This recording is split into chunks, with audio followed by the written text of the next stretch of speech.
So for each system, what you ideally need are 2 buckets that are the same size. Same size, yeah. So that they can fit it one inside the other. And you need a lid. And you need 1 lid per pair. Yeah. In the bottom, that's just a plain bucket, no holes in it or anything. Yeah. Just put some stones in the bottom And that's just to create a reservoir. Yeah. So that then Yeah. the second bucket Yeah. is the one that Sits you're on top. going to be putting your food waste in. Yeah. Now the second bucket has got holes drilled in the bottom because, as we said, there's liquid is produced during the fermentation process. Right. So the liquid will drain out through those holes into this reservoir, and you then will use that liquid separately. Yeah. It's worth checking a couple of times a week how much liquid you've got, and if it's filling up, drain that liquid off, because you don't want to leave the liquid sitting in contact with the food waste for too long. Because that can go all smelly. Because then it can go smelly. Right, so it's important that the liquid is the cleared liquid out. is drained out. And used within 24 hours, I think you said, isn't it? Yes, so you've got your stones in the bottom. You've got the stones in the bottom. You've drilled some holes in the bottom of this one. This one. So, and then in the bottom Yeah. of this one with the holes, put some sort of mesh. I mean, a bit of an old pillowcase, any cotton type thing, and then you sprinkle a layer of bran on there. Yeah.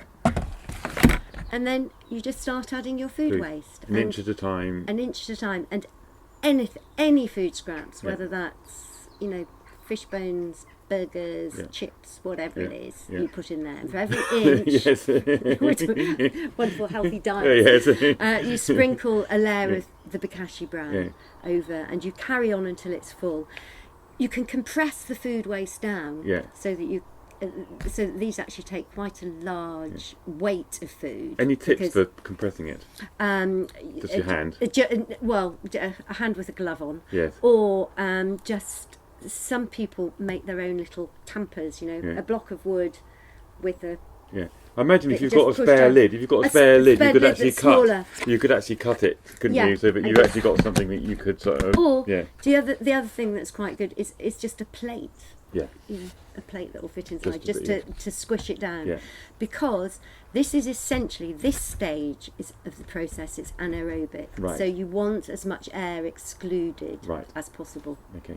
Yeah, so that will help it. It actually will help. If you compress it down, it actually helps the whole thing. Yeah. And then when your bucket is sort of an inch or so from the top, make sure that time when you put your lid on, you really do secure it down firmly so that it's properly airtight. You then sit that aside for 2 weeks, and that's where your other pair come in, because you're then filling them up whilst that's sitting aside.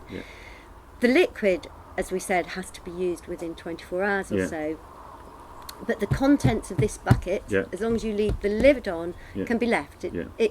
It needs at least 2 weeks, but you can leave it for 4 weeks or 6 weeks, or until you're ready to use it. Until you're ready to use it. That's very handy. And do you know? Is there anything that tells you that it's ready to use, or do you just know after 2 weeks it will be ready? You know that after 2 weeks it will be ready. But as the other thing is, you often, about the time that it's ready, you get a sort of white layer of mould on the top of it, which is a good indication that it's all. So that's a good sign. That's a good sign that it's all ready to use, all ready to go. Great.